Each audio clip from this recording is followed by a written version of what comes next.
Hola. This is my father-in-law. How are you doing? My name is Wesley Van Meter.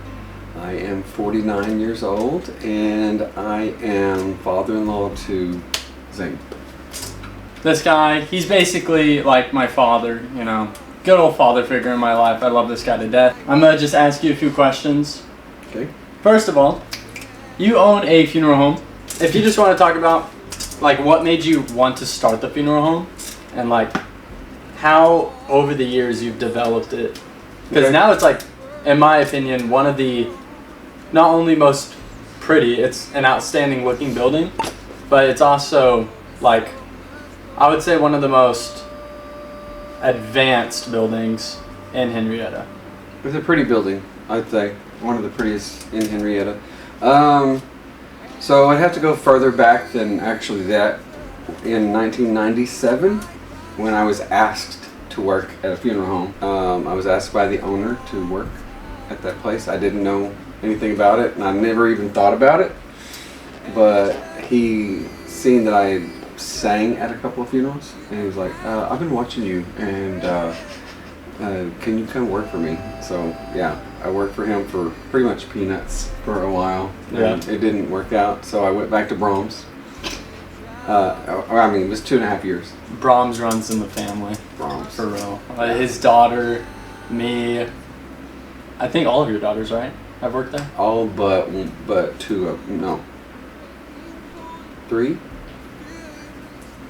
3 of them? Wait. Rachel, Taylor, and Gabby have worked for Brahms. Only 3. Oh, Charlie did too. Yeah. He is a big family man. I mean, Yeah. the size of this family, marrying into the family, hardest thing ever, trying to memorize everyone. Well, 6 daughters, so he had not only 6 or 5 siblings to deal with, but also their mother. So. Oh, love you, Martha. So you worked there. Did you sing for him, or did you actually do like? No, I actually started working for him. I did removals and pretty much did everything. And then when I went back to Brahms, because it wasn't working out with that guy, then the owner of the nicest funeral home in town came and asked me to work for him. So, like, went to Brahms. I was in the freezers at Brahms, and he asked to see me, so I'm in, like, my coat and stuff. And so I come out, and he asked me to work for him, like, straight up. Like a full-time position? Oh, yeah, a good benefits, everything. My gosh. Yeah, I was like, okay. So we went to work for him from 2000 to 2008. He passed away in 2008. It's a long story, but things weren't really working out there with the next people that were coming along. For me, anyway. Yeah. And so me and 2 other guys, we decided to go and start our own. We had no idea what we were doing, other than we knew how to do funerals, but we didn't know anything about anything else. So there was a greenhouse in town. It was a nursery, and where people bought plants and all kinds of stuff. Had a big greenhouse attached to it, and so we took a sledgehammer and went to work. Destroy it. It was the most beautiful thing in the world until we took it down. I don't know, it wasn't great, but we started doing that anyway. In 2009, we opened up in May, and the first month we had 11 services. Oh my gosh. Yeah, 11 cases. So was funeral homes like not a big thing in Henrietta? Yeah. There's always been a nice funeral home in town. It just, we had worked there for so long that everybody knew us. So when we opened up, everybody went down to where we were. I won't get into it, but there was some opposition against us at the time. And The ops. There was some opposition and a whole newspaper ad and all kinds of stuff. And anyway, we ended up going all the way to the Oklahoma Supreme Court. You didn't know this? Holy crud. Yeah. Well, we won in local court and everything, and we went all the way. It was kind of a God thing. It was amazing because I got a phone call one day from a guy I knew. And he has since passed away, but I got a phone call. He said, y'all need to come down to the funeral home. We're like, this was before we had a chapel. This was just the building. And we showed up down there, and the lawn was full of people. people were on the porch area, and they were walking around our funeral home and they were praying. Oh wow. Yeah, it was awesome. That's cool. It was awesome. And then when they got done, you know, everything just seemed to start working out. You know, the court thing kind of just dissipated and went away, and you know, and we just kept going. So you said when you started it, you guys didn't really know much. So As far as like being owners, we knew what we were doing as funeral directors and all of that. I went to school and graduated in 2006. So I've been a funeral director for 20 years. did it take you like a long time to, like how long would you say from when you started, like how challenging was it to develop it into what it is now? Our business? Yeah. Very challenging, especially given how the funeral industry has changed. So it has shifted a lot from traditional funerals to now we're seeing more memorial services, cremation type stuff. So we're having to adapt to, okay, everything is not the same. Like used to, you'd have a night of viewing, you would go to a church, and then you would go to a cemetery, and everything was the same. You'd have a service. Now it's like, okay, what did this person do? Did they like fishing? Did they like golfing? Whatever it was, whatever it is that they like. And then you develop like a memorial service because sometimes the body is not present, you know, and so you're having to find better ways. Yeah. So to memorialize people, and it's actually a great feeling to be able to help somebody in need. I've always said that people are always like don't know what to do or say when somebody passes away. Well, and they like, can I do something? Can I help you? Like that's why they like bake food and take food to them. But I have a feeling like, hey, I could do something. I know who to call. I can take care of this for you. I can take care of insurance stuff for you. I can take care of death certificates. I can take care of calling the minister or the church or whatever it is you need. Yeah, you know, find the right products for you that you want. So now, would you say if you had a chance, like Oklahoma just came in and gave you the fattest check in the world, what's one thing you want to add to the funeral home? We would add a crematory, and then I'd also add a family center. A family center? Yeah, so the family center would be a place where like you can have food catered for the family, and a place where they can gather, because a lot of times they're all coming from out of town, and they don't really have a place to gather. So yeah, we'd have like a place kind of like a fellowship type hall, like you see at churches. Yeah. So like a family center that they could, you know, gather. Now, you said earlier you were hired the first time because of your singing. You also mentioned how they're praying for the church. He's a very godly man, and you are the lead singer for your church right now. And I want you to talk more about how that church has played a role in your life and how you went up into being the lead singer.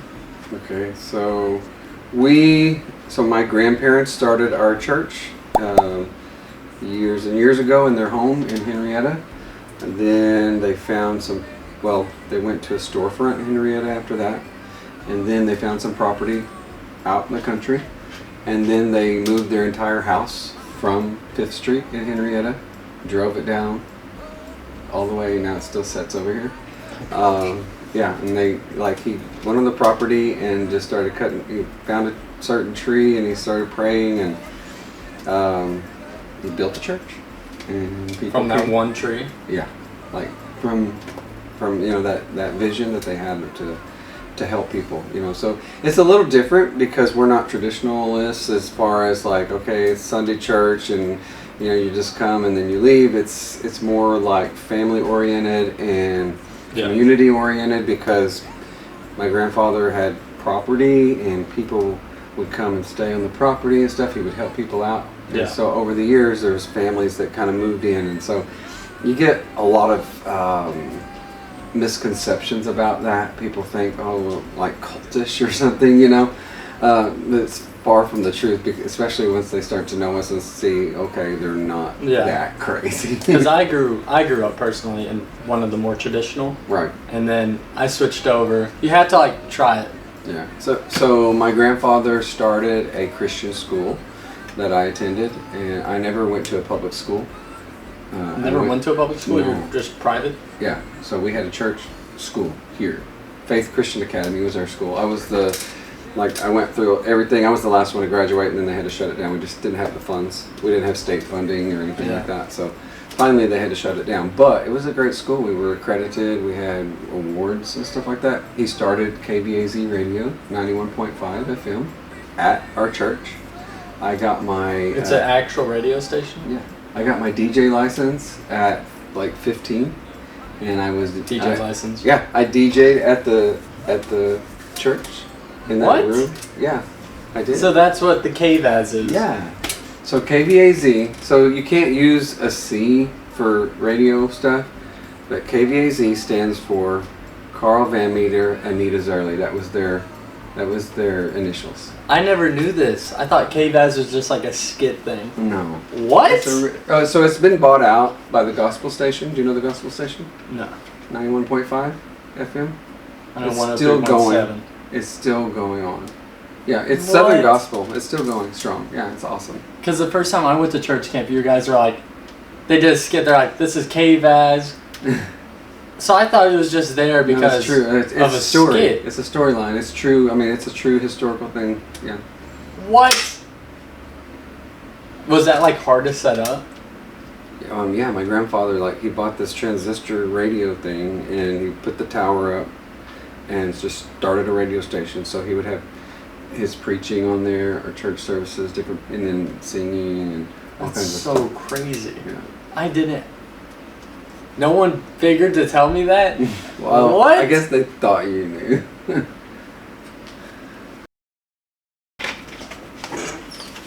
What my water? Okay, so we're a little bit legit. Why can't you use a C in a radio thing? I don't know, but they're all K's if you've noticed. Yeah, K Love, K whatever. It's K105. Whatever. And also, I had no idea. I didn't know that was an actual radio station. Yes, This stuff I'm learning. I swear I told you this. I'm not even lying, I'm not Dad. gonna lie. This stuff I'm learning is Who actually. are you? This stuff is mind blowing. Like I didn't know this stuff. Yeah, Yeah. you told me stuff about your My mom. grandfather I'm pretty was- sure I told you, oh yeah, well my papa... He had was a low radio key. station. He was so humble, but he was the goat at getting stuff started from scratch. I consider you probably one of the nicest people and one of the biggest role models in my life personally. Thank you. So I want to ask, if you could go back and see yourself when you were 20, what's something you would say to yourself? And how do you think you setting a good example for others, how do you think that changes other people's life? And how does that make you feel? So your first question is if I could go and tell my 20-year-old self something. I would say slow down a little bit. And Is that around the time you were doing the funeral home? I had just started. I started March of 1997. I got married in April of 1997. Oh, so you were just Barely. rolling. We were barely even. Yeah, we were finalizing our wedding stuff, and then funeral home stuff. So are you glad in a way that you did that so fast? Yeah, I mean, because even though I was thrown into it, I knew that's what I wanted to do whenever I started. But you'd still tell yourself to slow down with it? I would say slow down and don't sweat the small stuff. Okay. I would say enjoy life more because it goes so quick. That's what I mean by slow down. Slow down and enjoy your kids, enjoy your family, which I did. We had good times, but also as father, as husband, as provider, you're always concerned about their well-being. Yeah. So I mean, you focus on that a lot, but also you got to remember to slow down and enjoy that part too, because you can always try to get more, and that's you're always trying to help get the kids, make sure they're covered on everything, but also enjoy the time you have with them, which we did. I'm not saying we didn't, but it went by so fast. So would you say when you Cherish the started it, moments. Would you say you blinked and you're just where you are now? Yeah. Like how fast of a time period do you feel like you from 20 to now just went? Oh yeah, feels like just a week or two. Really? Yeah, it's quick, man. It's quick. That's 26 years ago. And it feels longer than that. 30 years ago. and it feels like a week ago. Yeah. Wow. Yeah, It's crazy. he's like, I don't want to do this anymore. So you And I'd also tell myself to invest in Bitcoin. If I was had to go back 20 years. this part of the video is sponsored by Bitcoin. That'd be a perfect sponsorship. Can you Bitcoin imagine? sponsor. That would be amazing. We get a sponsorship now. Oh, I do want to talk about something because I brought it up earlier. You are an absolute fiend for Diet Dr. Pepper. Yes. No. Dr. Pepper Zero. Dr. Pepper Zero.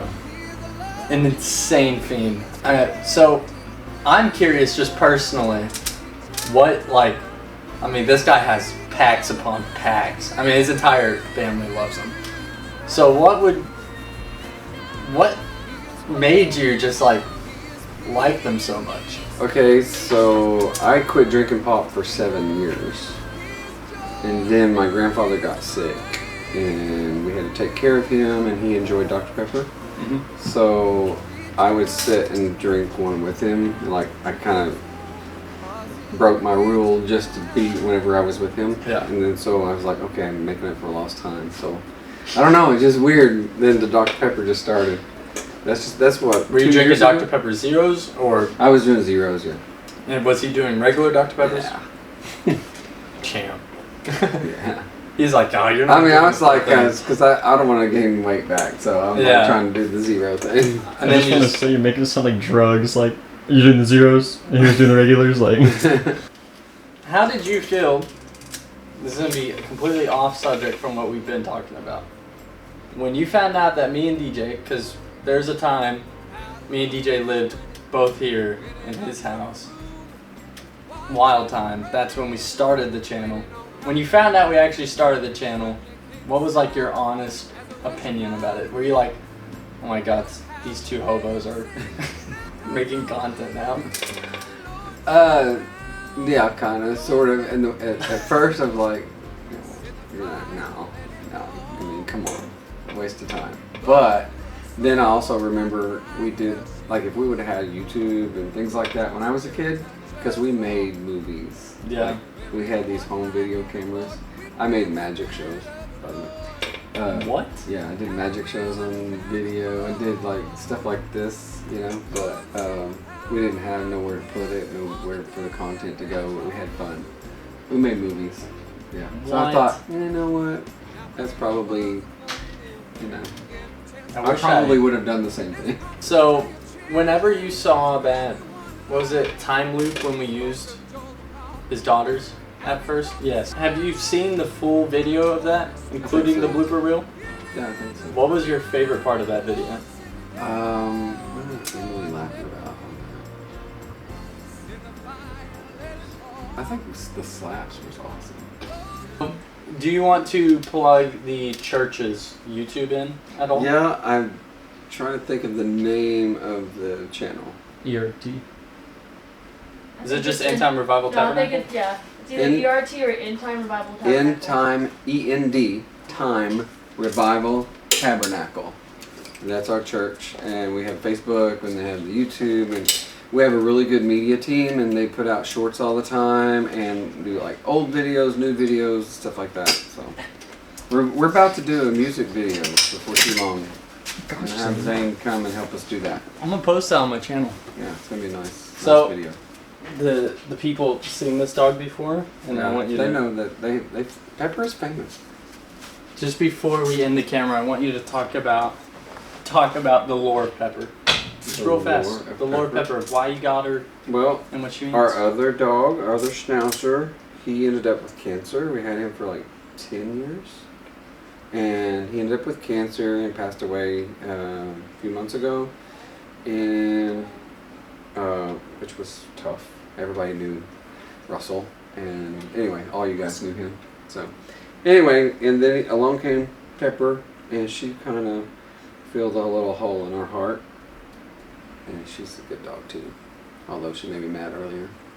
Put some What'd respect she on do? Russell. She tried to pee in the floor. She knows better. And then she tried eating my face off. Oh my Now god. she's here to say sorry. Better I than know. Goose trying to eat me. It's either- Oh yeah, there's one time. So I go and I look at DJ. DJ, he's a hard sleeper. Like, this guy will not wake up for anything. And I hear, like, insanely fast. And I look at DJ, and DJ's just like this. Just out on the bed. And Goose is just eating his chest. Just munching on his chest. I look. There's no, like, crumbs on him or anything. Goose is just eating him alive. And DJ, I thought DJ was dead. He's just... and Goose is munching on him. I was like, Goose, go away. And I woke DJ up. He's like, what? Alright. Well, is there any things you want to say to the camera? These are good guys. Follow this channel and keep up with what they're doing. It's going to be awesome. You have to do the hand thing again. Oh, okay. With the dog. With Pepper. Have Pepper do it. Okay, Pepper. 3, 2, 1.